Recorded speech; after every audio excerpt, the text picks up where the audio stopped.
gravado. Olá,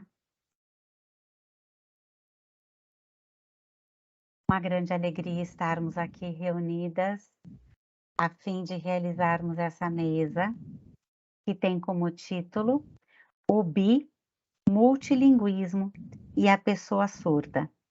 Diálogos com as línguas de sinais caseiras, regionais e indígenas, a ser apresentado no Congresso da Universidade Federal da Bahia, a UFBA, no ano de 2023. Eu sou Desirê Devitt Begrov, esse é o meu sinal. Eu sou fonoaudióloga bilíngue, Libras português, sou doutora em educação, professora do Departamento de Fonoaudiologia da UFBA. Neste momento, estou na vice-coordenação do Comitê de Línguas de Sinais e Bilinguismo para Surdos da Sociedade Brasileira de Fonoaudiologia.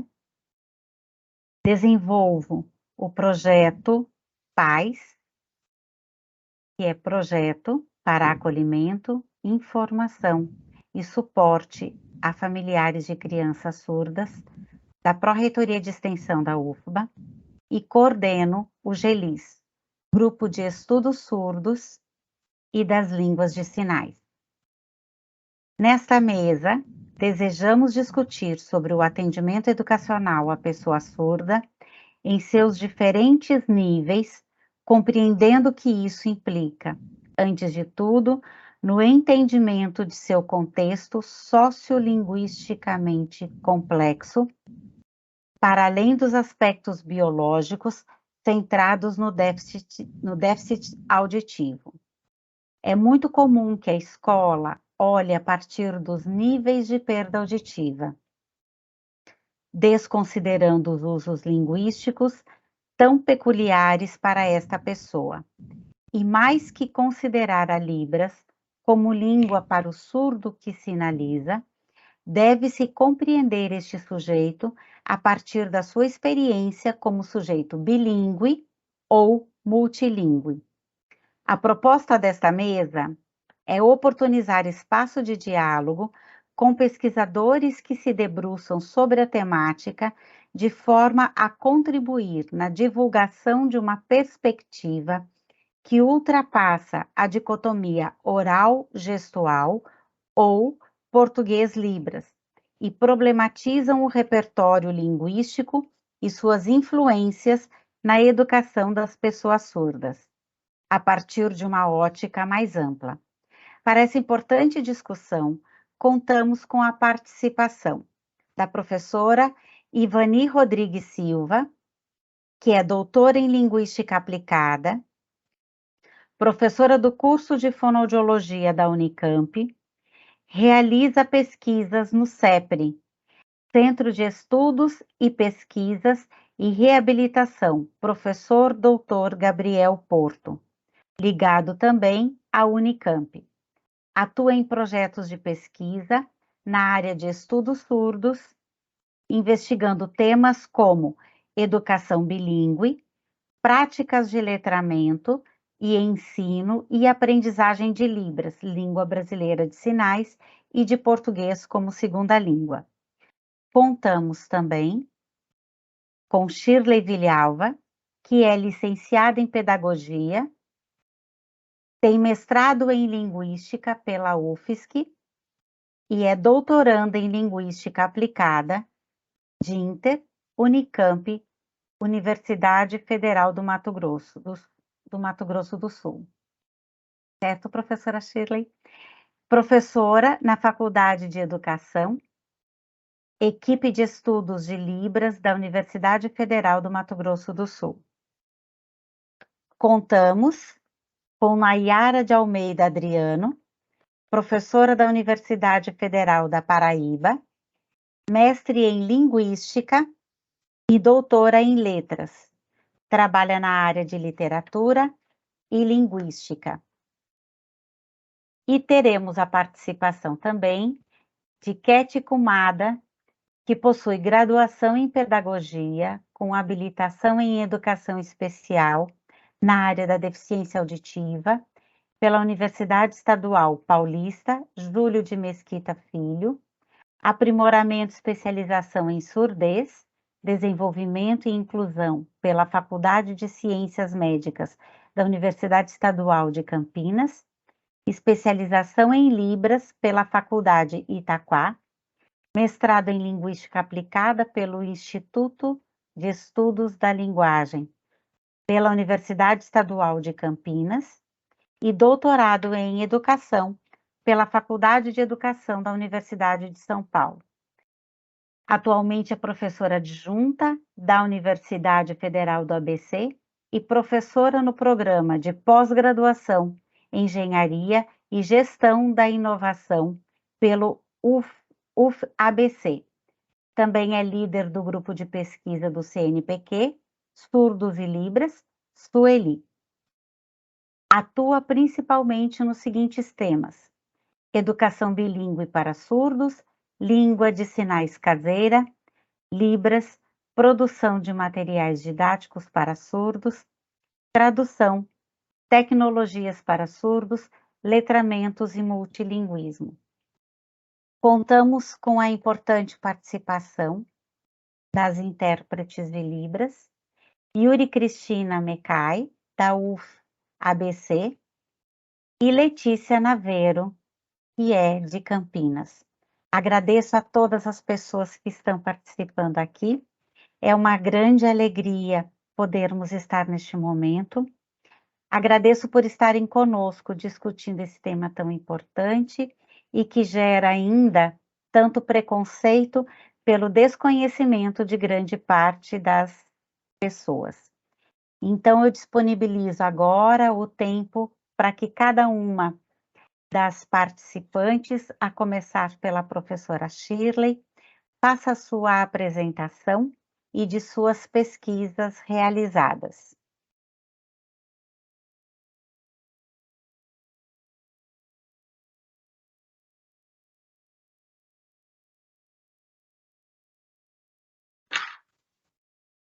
Pode. Bom dia. Eu agradeço o convite para desenvolver esse trabalho com vocês. Eu vou tentar sinalizar de forma tranquila, porque às vezes o intérprete sente dificuldade de acompanhar.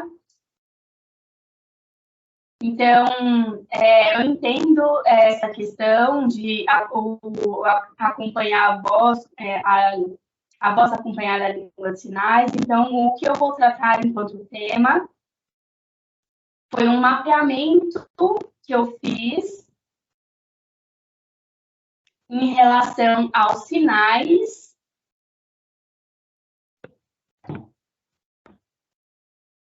que eu trabalho, em que eu tratei no meu doutorado na UFSC, mestrado na UFSC. E por que eu me debrucei sobre esse tema? Eu queria entender a questão dos surdos indígenas,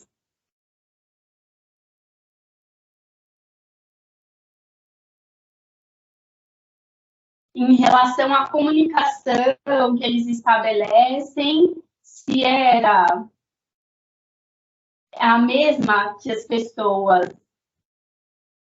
não indígenas.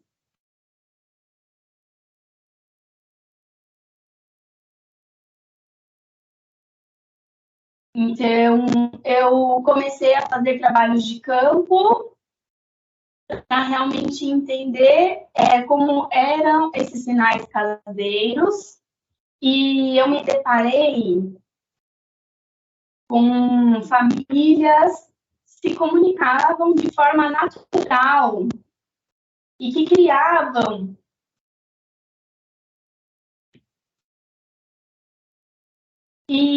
aliás, me deparei com essa língua de sinais emergente. sinais que são do cotidiano, do convívio. E o que eu percebi durante essas observações é que esses sinais, eles são bastante imagéticos, bastante visuais, né? São atrelados às formas dos objetos. E não seria necessariamente gestos, gesticulações. Eu percebi essa questão de um nível dessa emergência desses sinais, pensando como se relacionariam as gestos, por exemplo, o sinal de mãe. Gestualmente, né? Como seria essa comunicação referente ao sinal, a palavra mãe, e o que eu me deparei durante essas observações. Por exemplo, surdos indígenas, eles se pautam pelo visual, pelo imagético. Por exemplo, nós temos as árvores, né? E temos essas possibilidades, as diferentes possibilidades de árvore, que a palavra em si, que o sinal em Libras, a gente tem apenas um sinal e eles têm várias possibilidades. Por exemplo, na área de pesquisa, não necessariamente abrange todo esse detalhamento que existe.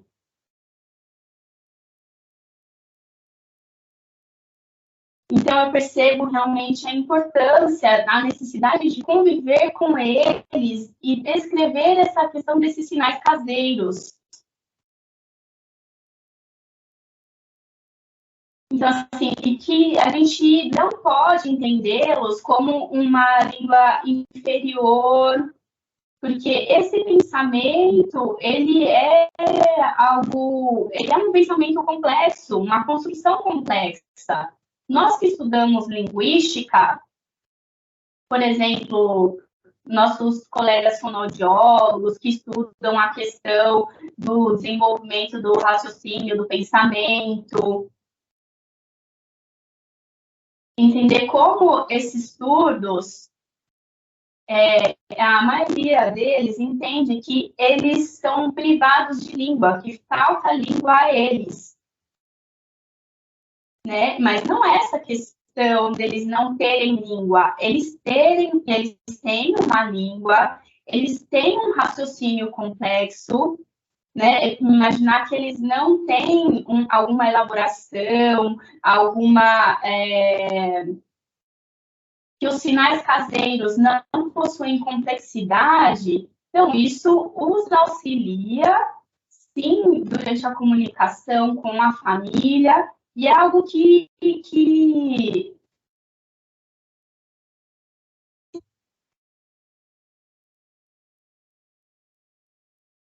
estudos desses sinais caseiros, eu realmente fiquei admirada, por exemplo, em relação a alguns professores ouvintes que não usam materiais adequados, que usam materiais relacionados ao ensino de ouvintes, materiais que não são pautados na visualidade. Por volta dos anos 2010, por volta de 2010, a gente teve uma crescente do uso de tecnologias para surdos, que se pauta na visualidade, e para que todos entendam melhor, por exemplo, estou tentando explicar em relação aos sinais caseiros. Então, essa visualidade destes sinais. Né? Um exemplo simples, não é uma língua de sinais simplificada, é uma língua de sinais extremamente visual. Isso sim.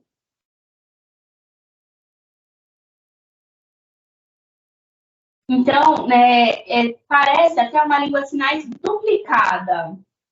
Por exemplo, este sinal. Então, veja essa configuração de mão.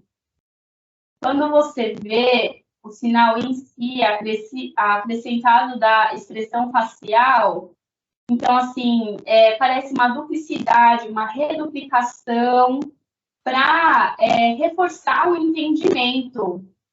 Por exemplo, chão, chão.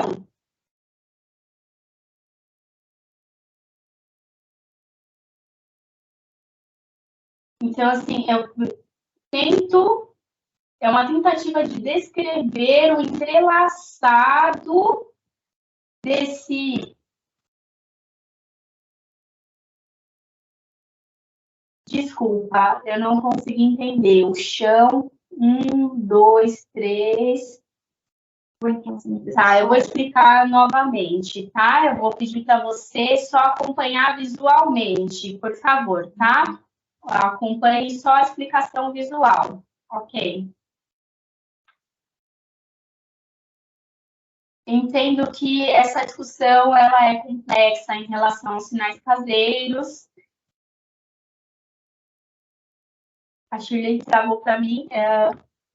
Então, tentar atrelar a questão da língua com o pensamento. Então, vou pedir para você esperar um pouco, porque, por exemplo, o raciocínio de um surdo indígena relacionado à minha pesquisa, o que eu encontrei na minha pesquisa, este sinal está relacionado à construção do pensamento. A gente tem a madeira, o tronco da árvore, no caso, né? A gente cortou os galhos e ali no chão a gente coloca esses galhos, essas madeiras em cima umas das outras, acima do chão, para fogo, que é o sinal relacionado a fogo. E é algo que se sopra para acender. Esse é o sinal que eles se referem a fogo. Então, mas esse sinal caseiro, ele está assim, ele não está presente em outras formas de comunicação. Você precisa ter uma experiência. Alguns intérpretes conseguem se apropriar disso de uma maneira, porque é muito descritivo. Então, entendem a importância, por exemplo, essa pesquisa desenvolvida por não brancos que entendem a relação cultural, por exemplo, dessa comunidade. Por exemplo, a forma de alimentação deles, né, é diferente da nossa. É uma etnia diferente, uma cultura diferente, que existe de um modo e se emociona de uma maneira diferente das pessoas não brancas, né? Linguisticamente, isso é representado linguisticamente também. Por exemplo, a questão dos gestos, dos apontamentos. Não é que necessariamente falte abstração nesse pensamento, ou é uma linguagem falha.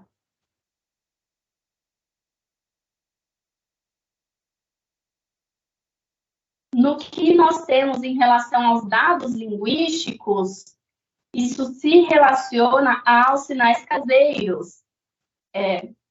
Faz parte dos sinais caseiros. O que eu estou apresentando aqui é algo resumido e a relevância de uma prática que entenda a necessidade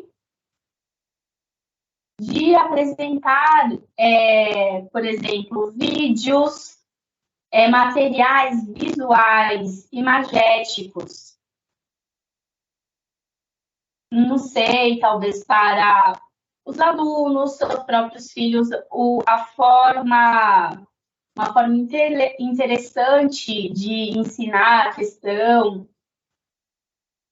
a questão sensorial, da memória também.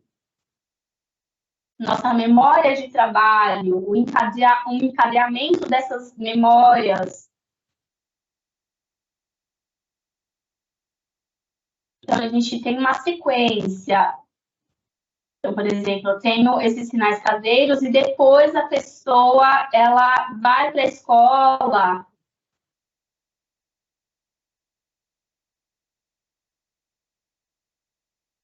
Tendo esses sinais caseiros, na escola, ela adquire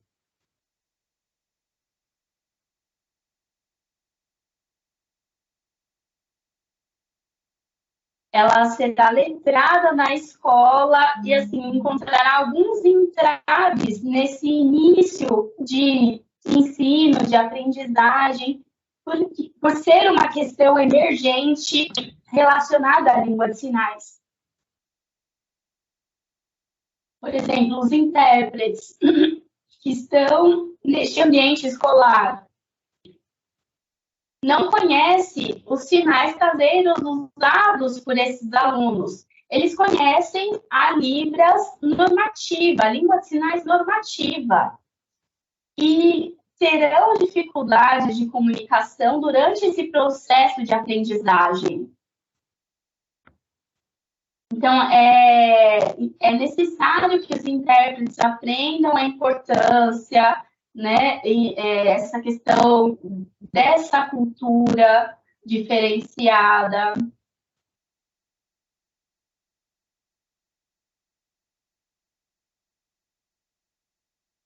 Por exemplo, as rezas, né?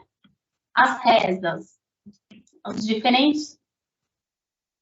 rituais se referem a essas etnias, a ancestralidade. Tudo isso precisa ser contemplado, tudo isso precisa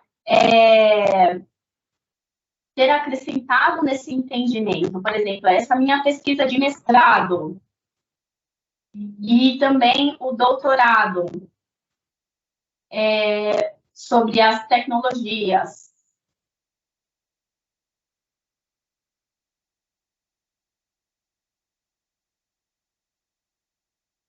Tecnologias, ODAs.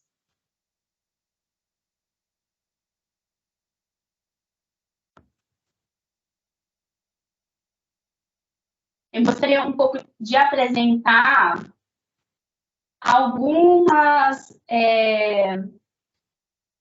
os passos iniciais do aprendizado de língua desses surdos.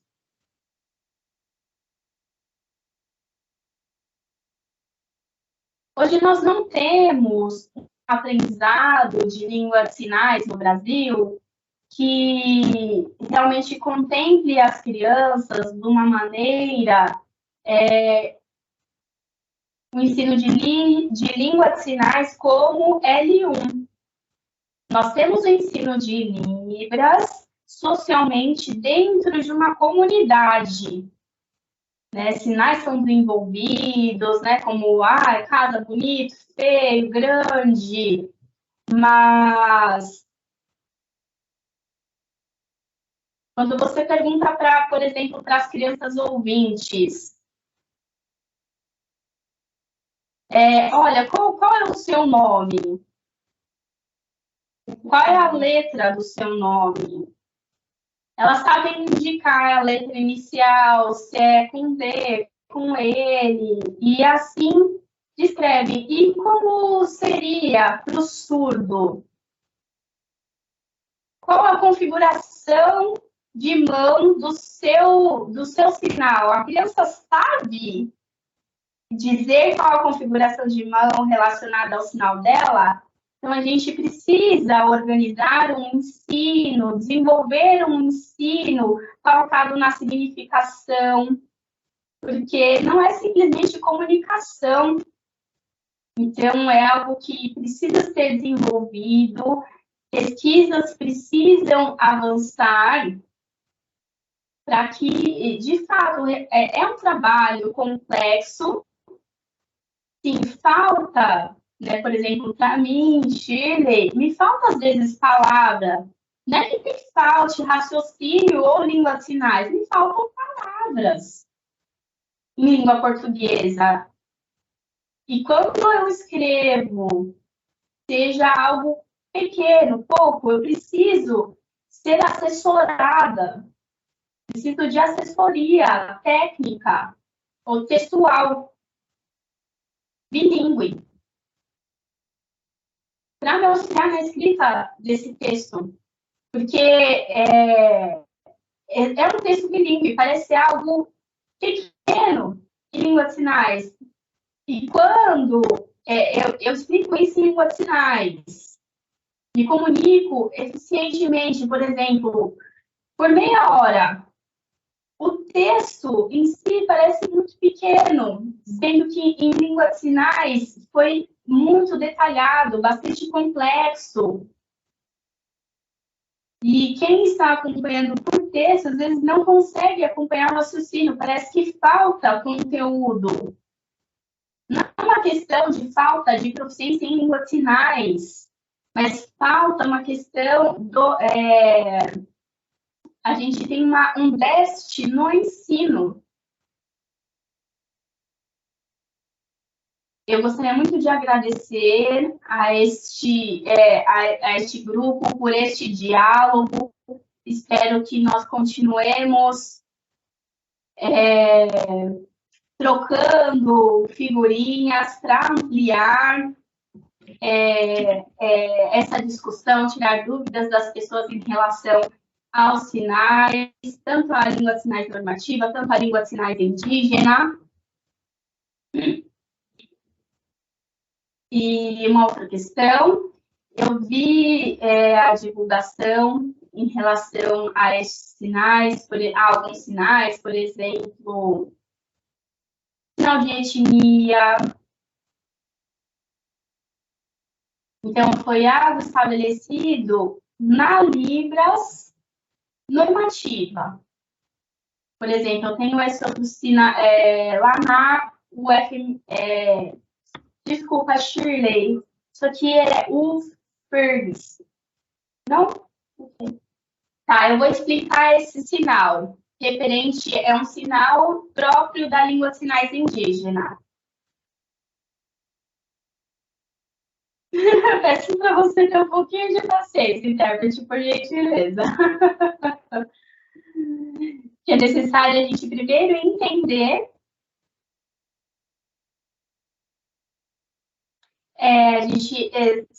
A gente procura registrar os sinais, por exemplo, os sinais indígenas. Vou apresentar aqui o registro de um sinal feito dentro da língua de sinais normativa e depois o que nós temos aqui. O que nós temos registrado enquanto língua de sinais normativa referente à língua de sinais indígenas e a divulgação dessas pesquisas. Este sinal.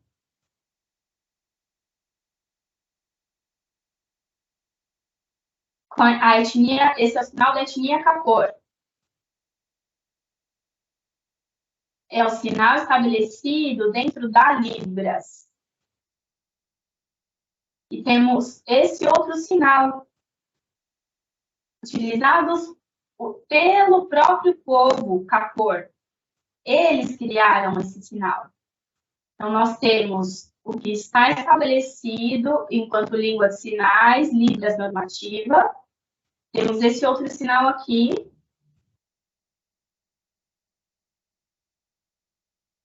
Do povo caigangue.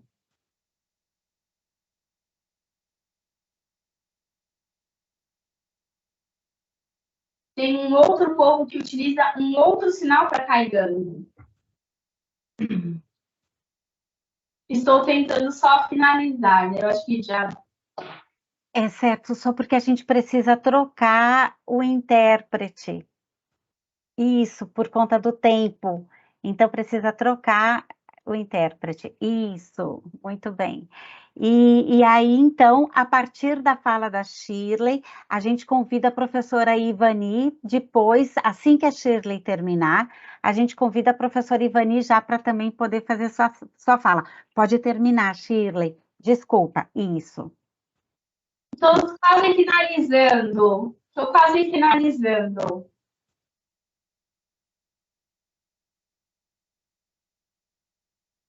Tudo bem. Só para finalizar, né?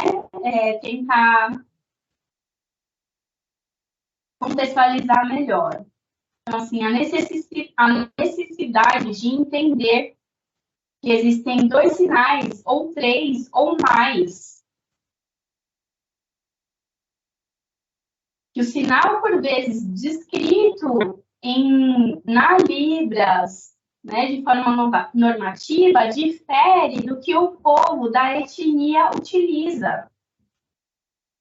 Então, assim, nós estamos iniciando, dando passos iniciais. Isso não estou dizendo, tá, que é um processo dominador e colonizador, não.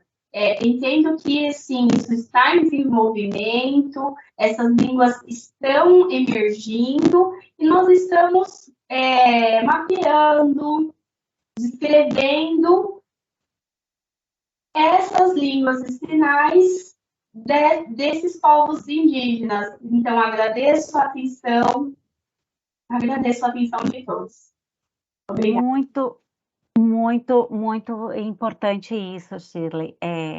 Eu fico sempre encantada com essa sua fala e com a profundidade, com a complexidade que é de que nós possamos entender sobre as línguas de sinais caseiras. E eu entendo que isso, então, passando a palavra para a professora Ivani, porque dialoga também com os estudos que a professora Ivani já vem desenvolvendo como as pesquisas, não é, professora? Bom dia a todos, espero que estejam me ouvindo bem. Sim. Agradeço, em primeiro lugar, a Desirê e as demais colegas pelo convite de estar aqui conversando sobre esse tema que é muito importante, como a Shirley acabou de mencionar, tem vários pontos importantes que deveriam ser destacados da fala da Shirley para a gente desenvolver outras conversas, né, posteriormente, mas eu acho que é isso que a Desirê falou, a gente precisa falar mais sobre esse tema. A Desirê já me apresentou, eu só queria acrescentar que eu sou linguista e trabalho, né, na Unicamp dentro do curso de fonoaudiologia e atuo no CEPRE com grupos de surdos, crianças em fase de alfabetização e jovens surdos já terminando o ensino médio.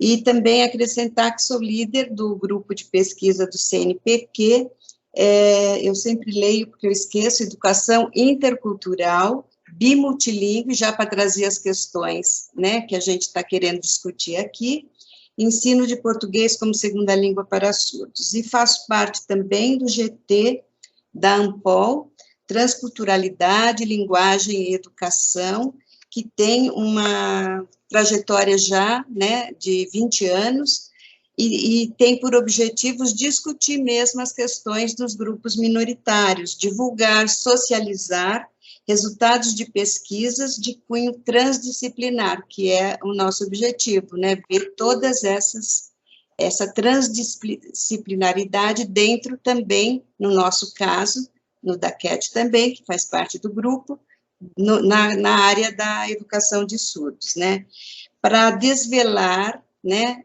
estigmas, que é o que a Shirley estava trazendo, né, preconceitos e estereótipos em relação às minorias linguísticas presentes na sociedade brasileira, de uma forma geral, mas muito concentrado na escola, né, e aí eu acho que a gente precisa mostrar que há outras maneiras de lidar com as diferenças.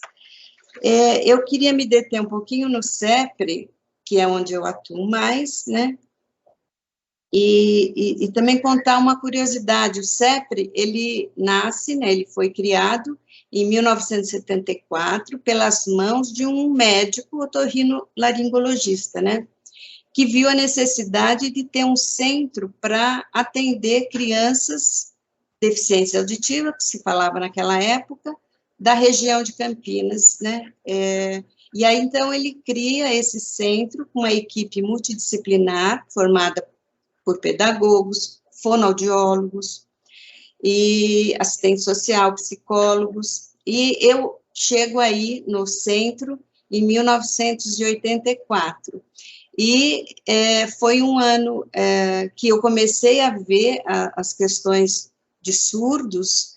Na verdade, eu já conhecia pessoas surdas lá na minha infância, mas não refletia sobre as questões de escolarização, né, de oralização, e ali, então, eu comecei a ter contato com esses vários programas que já existiam no CEPRE, e principalmente com as professoras que trabalhavam com a oralização, né, mesmo as professoras, não as fonoaudiólogas tão somente, as professoras também trabalhavam com questão de oralização, porque era muito importante dizer, eu ouvia muito isso, um surdo que fala é um surdo salvo.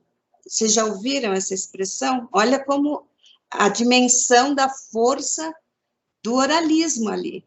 Um surdo que fala é um surdo salvo. E aí eu fiquei impressionada, recém-chegada, e eu via aquela movimentação toda em favor da oralização, não entendia muito bem, mas já em 1984, nós recebemos a visita de uma pessoa muito ilustre, que resolveu, na verdade, a visita dela trouxe, né, um novo olhar para o surdo e para a surdez, né, que é a professora Lucinda Brito. Ela veio nos visitar, e ela estava na Unicamp, no Departamento de Linguística Aplicada, e ela era visitante, então, na Unicamp, e ela soube que existia um centro que atendia surdos, e foi para lá, reuniu todos os professores, e aí começou a falar sobre o surdo como sujeito bilíngue, que era uma noção ainda relativamente nova no Brasil, né? Eu acho que a Lucinda trouxe dos estudos que ela fazia no exterior, né? E ela também trouxe textos falando da língua de sinais como a língua, né, uma língua de fato. Então, todas essas novidades, né, acabaram germinando naquele solo do CEPRE, até porque havia o trabalho não agradava muito a todos, o trabalho que era desenvolvido dentro desse oralismo, né, e a gente via, principalmente as professoras mais antigas, o fracasso dessa metodologia. Mas a gente escutava muito, quando eu cheguei lá, que primeiro tinha que oralizar. Então, se a criança tivesse, sei lá, 12 anos, e ela não estivesse oralizada, ela não podia entrar na escola no primeiro ano para aprender a ler e escrever. E eu estranhava muito, porque esperar tanto tempo assim, por conta dessa orientação oralista de que só a fala, que a fala como cópia da escrita, né? A escrita como cópia da fala, então só se falasse, se desenvolvesse a linguagem oral é que você poderia aprender a ler e escrever. Então, graças a essa vinda da Lucinda para o CEPRE, e ela conseguiu desnaturalizar muitas das certezas sobre a educação de surdos para o grupo de professores, e aí todos começaram a rever a sua metodologia, mesmo as fonoaudiólogas começaram a encarar esse desafio, que era como trabalhar com o surdo dentro de uma outra perspectiva, respeitando sua língua, né, e a sua cultura, né. Claro que não foi de um dia para o outro, foi um processo, muitos saíram para fazer o seu mestrado, o seu doutorado, com o intuito também de melhorar essa prática, né, com crianças surdas, mas eu acho que foi um ponto importante, porque a Lucinda já trazia, naquela época ela não falava Libras, ela falava língua de sinais dos centros urbanos, porque ela trabalhava muito com centros urbanos, porque ela também já tinha a perspectiva, né, Shirley, da língua de sinais do grupo de Urubu-Capor, que ela também já tinha estudado, né. Então, eu acho que a vinda da Lucinda e esses novos conceitos de educação bilíngue para a área da surdez floresceram, então, no nosso grupo lá, de professores e fonoaudiólogos, e a gente começou, então, a buscar alternativas de trabalho com o surdo, que não só aquele de oralizar ou o treinamento da fala, né? Aí, então, eu vou para o mestrado, que foi defendido no final dos anos 90, e fiz uma discussão sobre a escrita de surdos, porque nessa época também a gente ouvia muito o que a Shirley já trouxe aqui. O surdo é um sujeito que não tem língua, né? Porque ele não fala, ele não escreve, e ele também não tem língua de sinais, a língua de sinais não era considerada, né? Então, parecia que ele era um sujeito sem língua. Então, eles não sabiam narrar, as professoras traziam muito isso, que eles não narravam, eles tinham uma dificuldade com a função narrativa, como se fosse uma dificuldade cognitiva mesmo, né? Então, a minha pesquisa buscou essa compreensão da escrita na narrativa. Então, a construção da narrativa por crianças e jovens surdos, tentando entender essa escrita diferenciada, né? E foi interessante porque eu pude ver que eles narravam muito bem, eles contavam as histórias, eles conseguiam organizar, né, a linguagem em sessões narrativas muito bem, mas pela língua de sinais, né? Depois, para escrever o português, e aí por isso que eu falo análise de algumas categorias funcionais, porque estava ali na gramática do português a dificuldade, ou seja, o acesso à língua 2, que era problemática para eles, né? Então, eles estavam retratando na escrita muito mais, narrando muito mais em libras, ou na língua de sinais caseira, inclusive, que eles traziam de casa, que eram todos filhos de pais ouvintes. Eu acho que, então, foi interessante essa parte do trabalho, porque começou a mostrar que não era só a fala, a oralização que importava, mas a representação desse sujeito também pela escrita. Eles tinham que entender que a escrita representa algo, e pode representar, inclusive, o que ele está falando, que é a língua de sinais. E eu acho que depois, no doutorado, mais tarde, eu busquei também focalizar a representação do surdo pela família e pela escola, do surdo e da língua de sinais. Então, eu percorri muito as escolas de Campinas e região, e esse trabalho foi realizado bem depois do mestrado. Então, eu achei que eu fosse enxergar uma realidade diferente, com mais melhorias, né, para a educação da criança surda, e não foi isso o que eu vejo, porque eu vou para a escola no início dos anos 2000, e parecia que a escola era muito resistente a esses conceitos que a gente já estava estudando fora, né?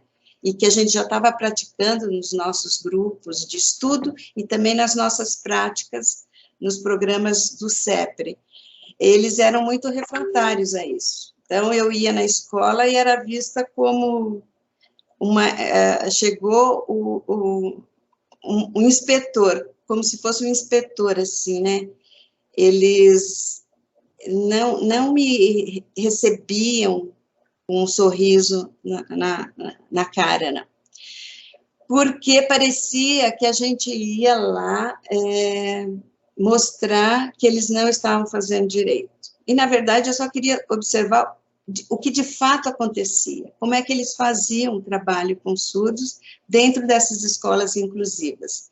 Então, eu consegui autorização de algumas escolas para observar tanto o trabalho na sala de aula, eu me sentava lá atrás, ficava vendo o professor dar aula, e na maioria das escolas não tinha intérpretes, isso no anos 2000, 2002, 2003, imagina, não tinha nenhum intérprete. E o que a gente via era o surdo sentado, um surdo em cada sala, em geral, e o professor falando lá, eu realmente não sei como é que eles conseguiam aprender. Claro que conversando com as famílias, a gente foi descobrindo estratégias da família, porque a família fazia um trabalho intenso com a criança para ela poder permanecer naquele espaço, né? Então, as famílias enviavam dicionários do Capovilla para a escola. Foi muito interessante que uma professora e uma orientadora pedagógica de uma das escolas me falou um dia: ué, a mãe manda dicionário? Não é esse o caso. Se a gente quiser aprender a língua de sinais, que a gente levava, né, que a língua de sinais é a língua do sujeito surdo. A gente se reúne aqui um fim de semana e aprende. Então, assim, vejam como que era encarada a língua de sinais, como se em 2 dias você pudesse aprender a língua de sinais, toda a complexidade dessa língua. Então, não era vista como língua, né? E o dicionário não era para ensinar a língua, é claro, a mãe mandava para mostrar que existia até dicionário, então o surdo teria que ter sido considerado como um sujeito bilíngue, mas isso era de nenhuma maneira avaliado. Então, assim, as dificuldades do surdo na escola nos anos 2000 eram ainda muito grandes, né? Como é ainda hoje, mas eu acho que hoje a gente já tem a figura do intérprete dentro da sala. Falta, como a Shirley já mencionou, a questão dos materiais, né, de ensino específico para surdos, porque eles utilizam o tempo todo o material de ensino de língua materna, que é do ouvinte. Então, não dá para dar certo ensino de língua materna, português, para o surdo que tem o português como segunda língua. Então, acho que a gente tem várias frentes ainda para colocar, né? Mas, enfim, eu só queria chegar que quando eu comecei a pensar no tema da língua de sinais caseira durante o doutorado, né, nas discussões que eu tinha no doutorado, acho que isso já aparece de alguma maneira já na minha tese de doutorado, mas depois eu faço uma publicação em 2008 de um artigo da parte da minha tese de doutorado que salientava essas questões aí da língua de sinais caseira, e o artigo se chamava Quando ele fica bravo, o português sai direitinho, fora disso, a gente não entende nada. O contexto multilingüe da surdez e o reconhecimento das línguas no seu entorno. Então, aqui eu já procurava discutir essas outras línguas invisibilizadas dentro desse contexto multilingüe da surdez. Então, eu já queria sair dessa dicotomização entre só existe Libras e português escrito, né? Libras e português escrito. E tentar enxergar essas outras línguas que eram invisibilizadas tanto pela família, porque a família não considerava aquilo como língua, a família almejava o português escrito, quanto pela comunidade surda, que também não considerava aquilo como uma língua de fato e esperava que ele aprendesse a língua padrão. Eu acho que nesse trabalho eu pude ver também essas representações dos professores da escola em relação à língua de sinais caseiras, né? Então, elas não consideravam aquilo que não era conhecido como a Libras do dicionário, que é o que a Shirley também acabou de trazer, né? Quantos sinais, dentro do contexto indígena em que ela trabalha, não estão dicionarizados, e é preciso, então, ter um olhar diferenciado para esse contexto. Também, mais tarde, a gente conseguiu, eu e Cat, acho que a Cat vai falar mais sobre isso, uma publicação que a gente fez sobre as representações do contexto multilingüe da surdez, em que a gente também buscava entender essa ideologia linguística, ou seja, como que essas línguas eram representadas para professores e intérpretes de Libras. Eu achei também muito importante esse trabalho para trazer essas representações, mas eu vou deixar para Cat falar um pouco mais sobre isso, que ela que atuou, de fato, nessa pesquisa, que eu achei muito importante. E mais tarde, eu estou só pontuando para a gente deixar depois para discussão.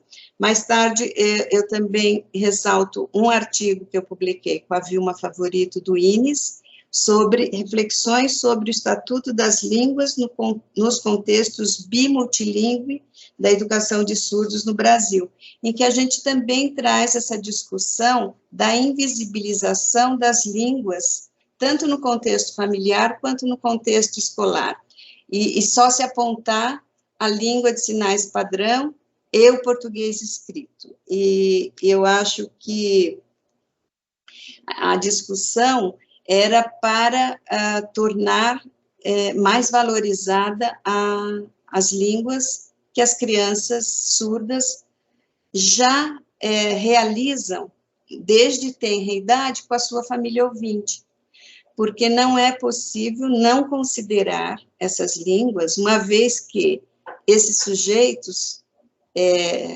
estão dentro do contexto familiar desde que nascem e vão para a escola, em geral, com 4, 5 anos, então a gente não pode considerar que ele não era sujeito de uma língua nesse intervalo de tempo, né? O que ele era nesse intervalo de tempo, se a gente fala que ele não tinha língua? Então, eu acho importante lançar mais luzes mesmo nesse contexto. Eu acho que o trabalho da Cat, o trabalho da Nayara, que foram realizados especificamente na busca, né, na procura desses indícios, dessa gramática e dessa representação, vão dizer muito sobre essa questão. Mas ainda é pouco, né, meninas? Eu acho que a gente tem poucas publicações sobre esse assunto, ninguém quer falar muito de língua de sinais caseira, até porque eu acho que existe um preconceito de que quando a gente valoriza a língua de sinais caseiras, significa que o surdo não vai aprender a língua de sinais padrão, e isso não é utópico. Assim como nós, ouvintes, quando nascemos dentro das nossas famílias ouvintes, desenvolvemos um vernáculo, que é aquilo que é comum na nossa comunidade, e depois, quando a gente entra para a escola, a gente desenvolve, aprende a lidar com a língua de português padrão, então não tem problema isso. Então, acho que a gente tem que visibilizar essas línguas, até para valorizar o que as famílias fazem nesse período, porque existe uma negação muito grande também das famílias, por conta de orientações que, olha, ele não está fazendo língua de sinais direito.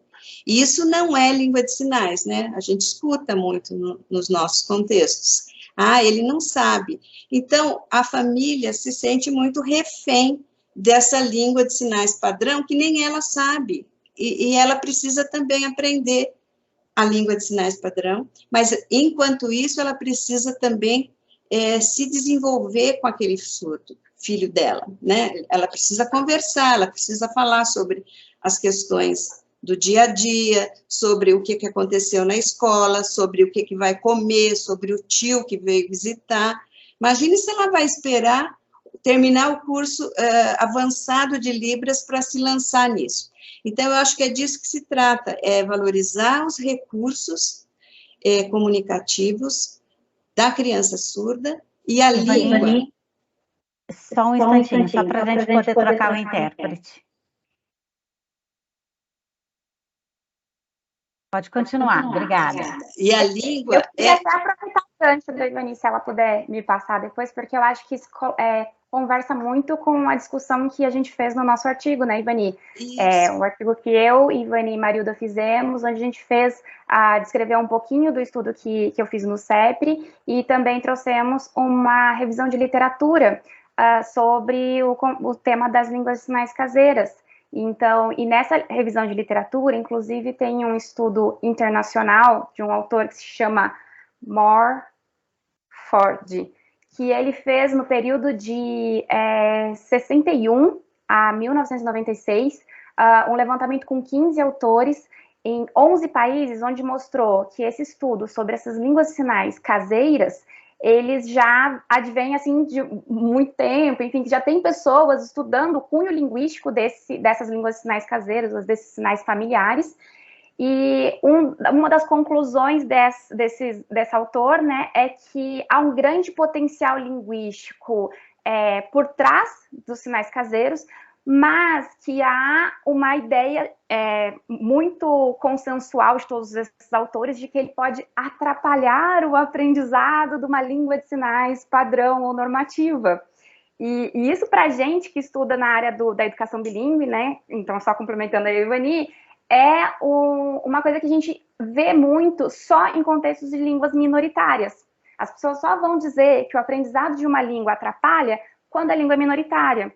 Quando a língua ela é uma língua de prestígio, uma língua que a gente chama de maioria, né, por exemplo, como o inglês, o alemão, né, e o espanhol, essas línguas são extremamente valorizadas e incentivadas na nossa sociedade, de tanto que a gente consegue ver as escolas bilíngues, né, o quanto essas escolas bilíngues cobram caro por um programa que é de imersão, né, ou de aprendizado de um inglês e tal. E ninguém discute de, não, mas se ele aprender inglês, essa criança de 3, 4 anos aprender inglês, isso vai atrapalhar aprender a língua do país. Não, ninguém discute isso.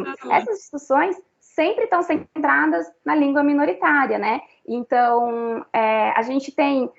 Eu quero parabenizar a organização dessa mesa pela Desirê e agradecer por estar aqui com nomes tão, né? Pessoas que eu considero referências, como a Ivani, a Shirley e a Nayara, porque eu penso que a gente precisa ter mais discussões como essas, onde a gente visibilize essas línguas de sinais que não são as normativas, e a gente desconstrua esse mito do monolinguismo dentro da língua de sinais, dando a ideia de que a gente só tem Libras, e que tudo é variedade, né? A gente sabe que existe muita variedade linguística, mas nem tudo é variedade. A gente tem línguas mesmo, línguas com o mesmo status, como a Nayara conseguiu mostrar na pesquisa dela, e acho que ela vai discutir depois.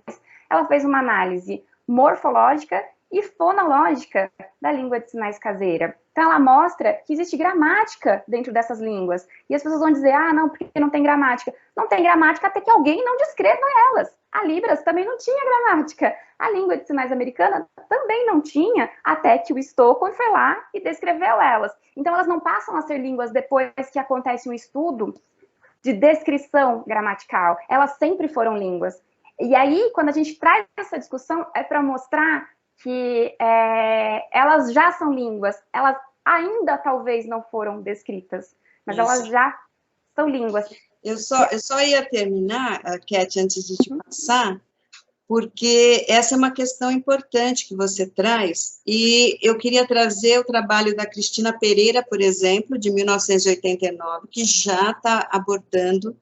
Ela não fala de língua de sinais caseira, mas quando ela fala da interação e construção do sistema gestual em crianças surdas, na verdade, deficientes auditivas, ela chamava na época, filhas de pais ouvintes, ela já coloca a importância dessa interação da criança com a mãe, da criança surda com a mãe ouvinte, para o desenvolvimento desse estatuto simbólico da linguagem. Seja a criança que depois vai aprender ou vai se desenvolver mais na Libras, seja aquela que vai conseguir ser oralizada e falar o português. Mas ela traz essa importância do estatuto simbólico como valorizando esse momento da família com a criança surda, com essa língua aí, que não era chamada de língua.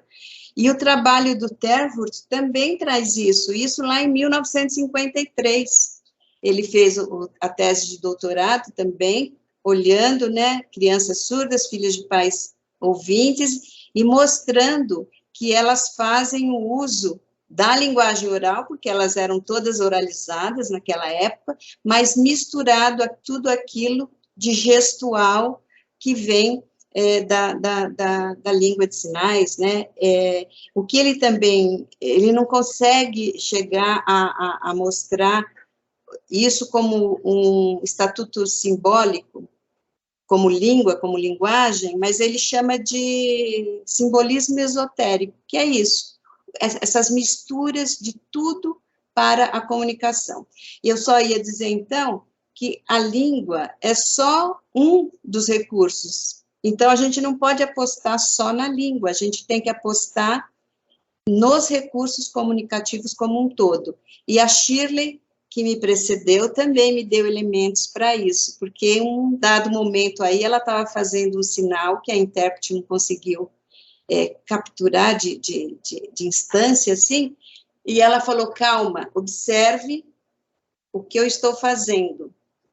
Então, a visualidade aí, né, o corpo, o trabalho do corpo aí dentro desse contexto, e não só dos sinais instituídos já da língua de sinais. Tem o corpo que diz muito, e eu acho que trazer essa discussão, como a Cat também mencionou, da importância da gente colocar realmente em foco as línguas de sinais caseiras, para não prejudicar o desenvolvimento das crianças surdas, que são a maioria, filhas de pais ouvintes no Brasil.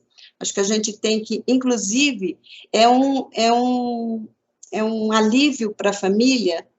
Eu penso que a Desirê, que trabalha muito com famílias, ela deve sentir isso. A família fica muito nervosa, muito aflita, de não saber conversar com o surdo. E aí liberar ela para o uso do que ela já sabe de Libras e do que o corpo mostra e o que a criança surda já traz, ela começa a ficar mais potente, inclusive para aprender a Libras padrão. Eu acho que isso também é um recurso importante e deve ser valorizado. E eu acho que termino aqui e passo para a Cat, então. Obrigada, gente. Obrigada, professora Ivani. Cat?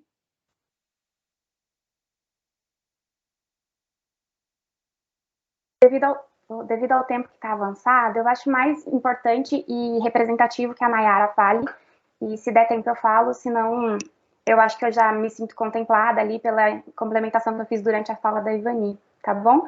E, enfim, aí fica para uma outra oportunidade eu contar um pouquinho da minha pesquisa, mas acho que é muito mais legal e representativo que a Nayara consiga abordar a pesquisa dela agora. Obrigada. Talvez você feche, Cat, feche a mesa.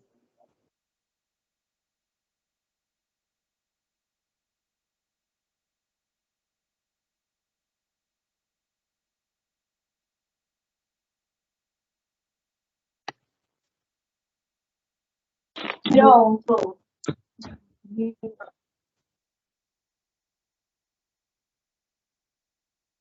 Eu quero agradecer ao convite. Sim, estou conseguindo acompanhar.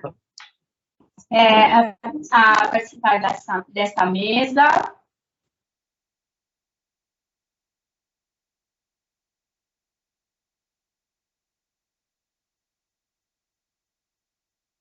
É importante tratar deste tema, sinais caseiros, esta mesa. eu vou olhar ali. Como se dá essa construção linguística? É porque para mim tá travando, tá? Para a Letícia também tá travando, para a Shirley ela tá conseguindo enxergar. Para a Cat também tá travando.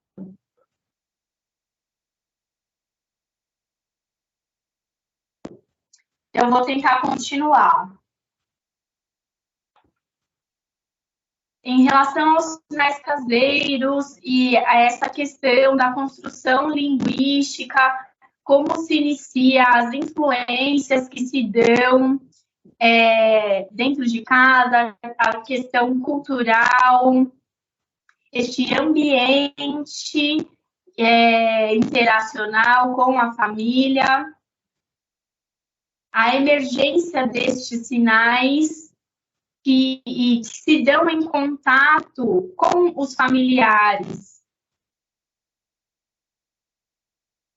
que não esses familiares não necessariamente sabem Libras, sabem essa língua de sinais padrão. Então, de alguma forma, eles tentam se apropriar de modo emotivo, considerando algumas questões culturais dentro de casa.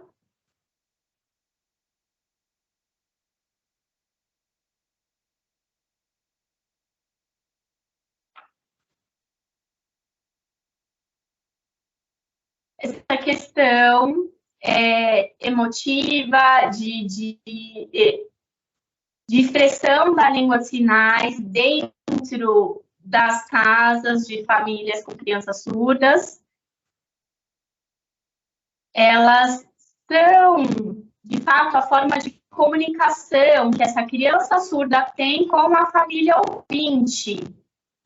Então, assim, é uma comunicação necessária, urgente, né? Ela se pauta em combinados.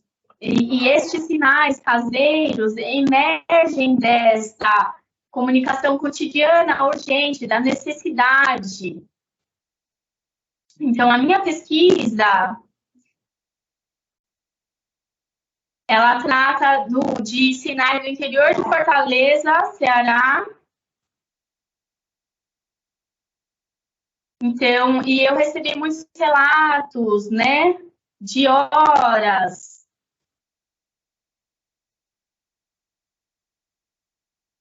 que me trouxeram esses relatos de sinais caseiros utilizados por aquelas famílias. E, assim, eu fiquei impressionada com o que eu me deparei, porque, sim, eles se comunicam por meio destes sinais caseiros.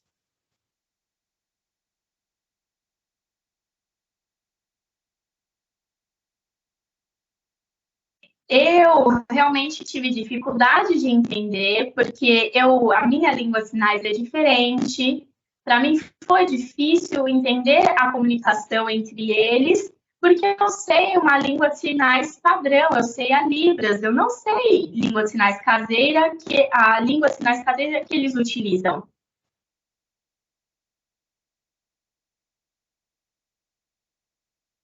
Mas em questão dessa modalidade, né, em relação, por exemplo, dos parâmetros da língua de sinais, modalidade, localização, configuração de mão, orientação, é um pouco diferente do que se emerge dentro da família, esse sinal que emerge dentro da família, e ela é, por assim dizer, individual. Essa língua de sinais é individual. Cada família possui a própria comunicação, esse estabelecimento de sinais caseiros. Por exemplo, Paraíba. Isso. Lá na Paraíba, por exemplo, no interior da Paraíba, entre 4 a 6 horas de distância da capital de João Pessoa, aquela comunidade surda, há uma comunidade surda grande, ampliada ali, que utiliza sinais. Utiliza sinais ali, na cidade de Pombal, interior da Paraíba.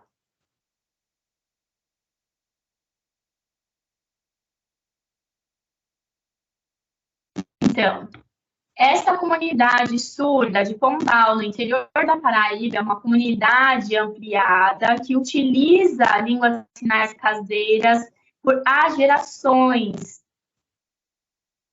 Né? No interior de Pombal, há gerações que se utilizam dessa língua de sinais caseira. Por exemplo, um surdo que nasceu em Pombal, ele se muda, por exemplo, né, cresceu ali em Pombal e ele muda para uma outra região, por exemplo, para a capital, para João Pessoa. Esse surdo se comunica por meio da língua de sinais caseira adquirida em Pombal.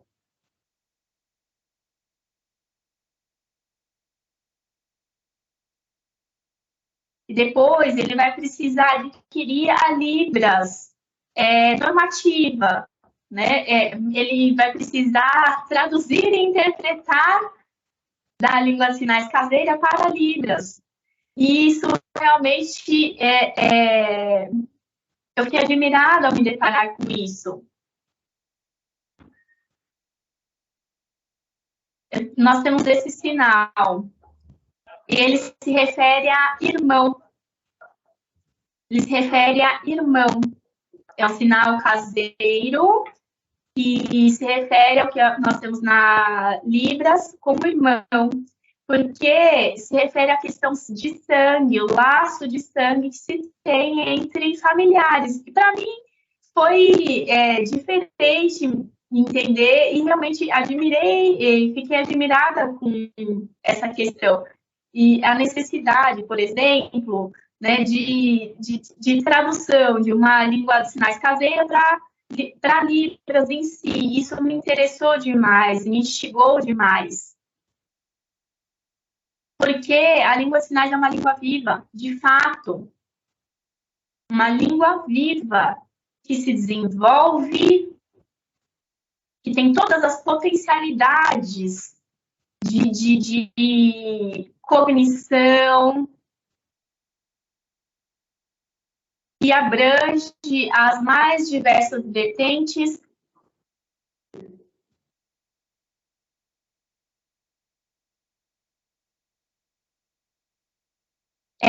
a gente tem alguns problemas da forma como a sociedade encara linguisticamente essas línguas de sinais de forma muitas vezes pejorativa e preconceituosa, porque de se pensar que apenas pela Libras, a língua de sinais normativa, é possível estabelecer comunicação, mas no interior, o que nós temos? Nós temos língua de sinais caseira. Por exemplo, as populações indígenas, elas têm a própria comunicação. Eu não consigo entender a língua de sinais utilizada por essas populações. Por exemplo, a Shirley me trouxe... ela conseguiu me possibilitar o entendimento, porque ela traduziu para mim essa interação. Ela tem contato com essas populações, com essas pessoas surdas e indígenas. Ela conseguiu aprender de forma bem eficaz e veloz essas línguas de sinais. Mas a gente entende que, apesar da mesma modalidade, assim como sinais caseiros, é necessário que a gente tenha contato para adquirir.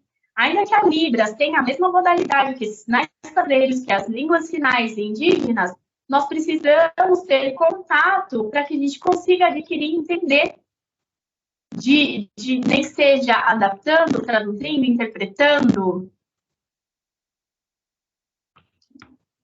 Então, assim, temos questões linguísticas que necessitam ser contempladas, abordadas, por exemplo, os parâmetros de configuração de mão, movimento, localização do sinal. Yuri.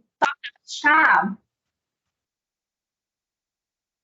Então, é possível que essas crianças surdas que utilizam os sinais caseiros aprendam e se desenvolvam, sim. Só que eu preciso que alguém faça essa ponte para mim desse aprendizado. Agradeço muito pela oportunidade. Muito bem. Então agora eu passo a palavra para... Eu vou só fixar a tela. Eu passo a palavra... Obrigada, Nayara. Eu passo a palavra para Cat, e aí nós já vamos nos encaminhando para o encerramento em virtude do tempo que essa mesa já está assumindo dentro do Congresso. Agradeço já antecipadamente para todas. Cat, sua fala, por favor. Obrigada, gente. Obrigada de novo pelo convite, né? Desculpa, Ivani, por ter te interrompido. E eu fui complementar porque eu e a Ivani temos uma relação já de profissional e pessoal há anos, e aí rolou uma intimidade. Eu falei assim, não, vou complementar ali também, que se não der tempo, as nossas falas já estão contempladas por conta dos nossos estudos, de tudo que a gente desenvolve há mais tempo juntas. Então, a gente já está acostumada nessa relação de diálogo aí também. Mas já adiantei um pouquinho da minha fala, estou maravilhada aqui, né, porque as colegas são excepcionais, são pessoas que são minhas referências, como eu disse. Bom, eu fiz na minha pesquisa de mestrado, na linguística aplicada pela Unicamp, um estudo com 13 famílias e 10 profissionais, sendo desses, né, 3 eram surdos. A ideia foi investigar as representações sobre as línguas de sinais caseiras. Então, foi uma pesquisa de cunho etnográfico, porque eu já atuava com essas crianças, eu era pedagoga no programa de especialização com essas crianças. Então, foi um grupo focal com esses pais e familiares. A pesquisa foi realizada no CEPRE. Deixa eu ver como é que tá. Dei um tempinho aqui porque eu achei que estava travando um pouquinho a conexão. E aí essa pesquisa foi realizada no CEPRE, e investigando aí representações das línguas de sinais caseiras. O que apareceu muito nas falas e que eu consegui tirar, né, em resumo de conclusão desses 5 estudos foram, uma primeira conclusão foi de que as línguas sinais caseiras, elas não são consideradas línguas, né, elas em geral são tratadas como mímicas, dramatizações e sinais inventados. Então, não podia nem correlacionar a ideia de chamar de sinais caseiros, porque eu era corrigida dizendo assim, não fala sinais, a gente fala gestos, porque sinais é da língua, gestos do que seria esse, né, extralinguístico, enfim, né, não seria reconhecido, então, como caráter linguístico. E aí, assim, era dita também o quanto essas línguas sinais poderiam ser limitadas, que as pessoas, seus falantes, eles estariam muito presos apenas naquele contexto doméstico. Então, só um minutinho. Então, assim, a gente tem essa questão desses sinais, né, e de todas essas questões de dizer que eles só funcionam ali dentro do contexto familiar, mas todos os familiares reconheciam que esses sinais funcionavam no contexto familiar, e funcionavam muito bem, inclusive com diferentes interlocutores. Então, às vezes você falava com a mãe, através de um combinado de sinais, como a Nayara usou, né, a ideia do combinado. Você falava com os pais com outro combinado, você falava com a tia com outro combinado, com a prima com outro combinado, e eles sabiam transitar entre essas línguas de forma muito eficiente, que são habilidades linguísticas de falantes bilíngues. de pessoas que, né, naturalmente sabem, por exemplo, lá no contexto escolar, com a professora, com a teacher, né, vamos falar de bilinguismo de prestígio, com a professora, eu vou falar em inglês. Quando eu chego na aula de português dentro dessa mesma escola bilíngue de prestígio, eu falo em português. Quando eu chego na minha família, então, assim, embora haja, né, essas misturas de códigos, alternâncias de códigos, seriam ali o code switching ou mixed switching, né, a gente sabe que esses falantes desenvolvem uma habilidade de saber reconhecer o seu interlocutor, o que é uma habilidade bastante enaltecida hoje em dia, porque quando as pessoas aprendem a utilizar as variações linguísticas em seus determinados contextos, seja ela formal ou informal, né? Saber qual é a língua que eu tenho que usar no contexto acadêmico, qual é a língua que eu tenho que usar com meus participantes de pesquisa, por exemplo, no contexto rural, enfim, tudo isso são habilidades linguísticas que a gente apregoa, mas que quando a gente fala de contexto de minoria, a gente tenta inferiorizar. Então, essas línguas são limitadas, mas elas são funcionais, é uma segunda conclusão que a gente viu na pesquisa, e que alguns classificadores que são vistos como um recurso sofisticado da Libras, ou da língua de sinais, quando estavam nas mãos de pessoas que são falantes de línguas de sinais caseiras, eram desprestigiados também.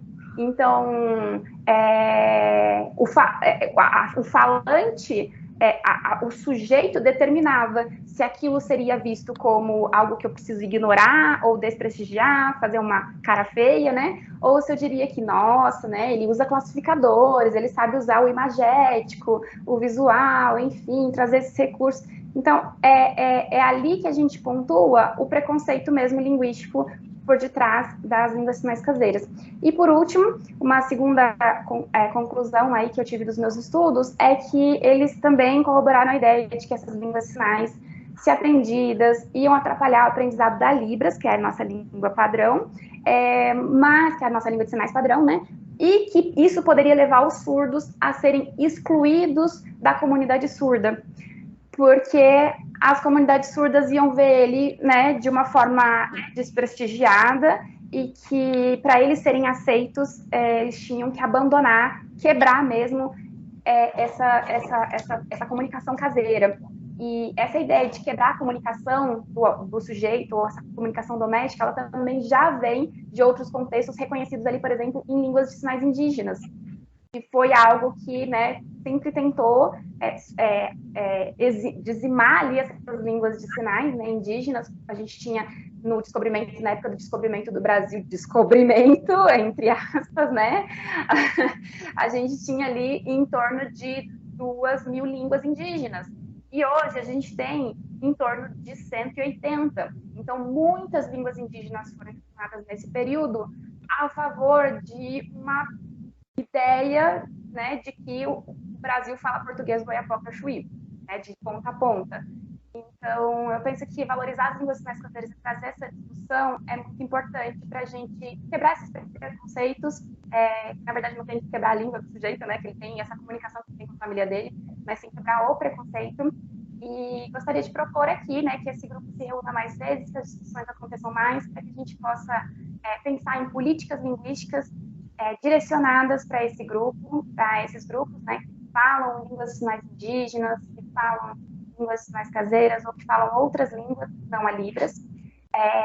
Ampliar, então, né, esse conhecimento e trazer mais visibilidade, pensar, talvez, em publicações como um dossiê temático, um e-book, falar, inclusive, desses contextos, em contextos cotas, né, porque também existem ali combinados ou adaptações de sinais que o filho é ouvinte e os pais são surdos, enfim, né, eu acho que esses contextos de familiares também, de falantes, né, de outras línguas, eu acho que essas misturas, como a gente falou, né, Ivani, simbolismo esotérico, enfim, essas misturas, essas miscigenações, elas vão acontecer inevitavelmente.